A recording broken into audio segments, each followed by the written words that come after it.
تعالی۔ آخر میں رب قدیر کے حضور عاجزانہ التجا پیش کرتا ہوں، اے ہمارے رب قدیر، اگر تو دیکھتا ہے کہ ہم اصلاح پسندی کے نام پر تیرے بندوں کو گمراہ کر رہے ہیں اور تیری توحید اور تیرے فرشتوں اور تیرے انبیاء کے دشمن ہیں،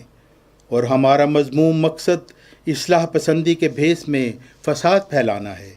اور مخلوق خدا کو تیرے پاک نام سے دور کرنا ہے،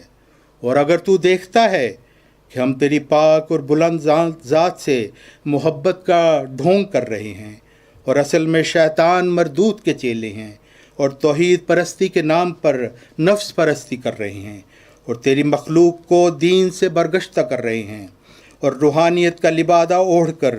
دنیاوی مال و متاع کا حصول ہمارا نصب العین ہے، اور ہم مکاری سے ناجائز طور پر لوگوں کا مال ہڑپ کرنا چاہتے ہیں، تو اے ہمارے رب قدیر ہم پر آگ برسا اور ہمارے مذموم ارادوں کو بری طرح ناکام کر دے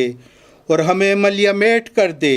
اور ہمیں پارا پارا کر دے اور ہماری خاک اڑا دے اور آئندہ آنے والی نسلوں کے لیے ہمیں نشان عبرت بنا دے۔ لیکن ہمارے مالک، اگر تو دیکھتا ہے کہ ہمارے دل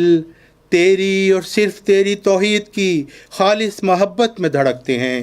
اگر تو دیکھتا ہے کہ ہم تیری پاک اور بلند ذات سے اور تیرے فرشتوں سے اور تیرے انبیاء سے دل و جان سے محبت کرتے ہیں اور ہمارا اولین مقصد توحید خالص کا قیام ہے، تو اپنی جناب سے ہماری مدد فرما اور سعید روحوں کے دل ہماری طرف پھیر دے، تاہم اس انتخابی خلافتی دجل کو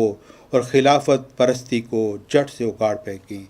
تا حضرت مسیح موعود علیہ السلام کی احمدیت کی تعلیم کو دنیا میں پھیلائیں اور مرزائیت کی خاندانی گدی کا ہمیشہ کے لیے خاتمہ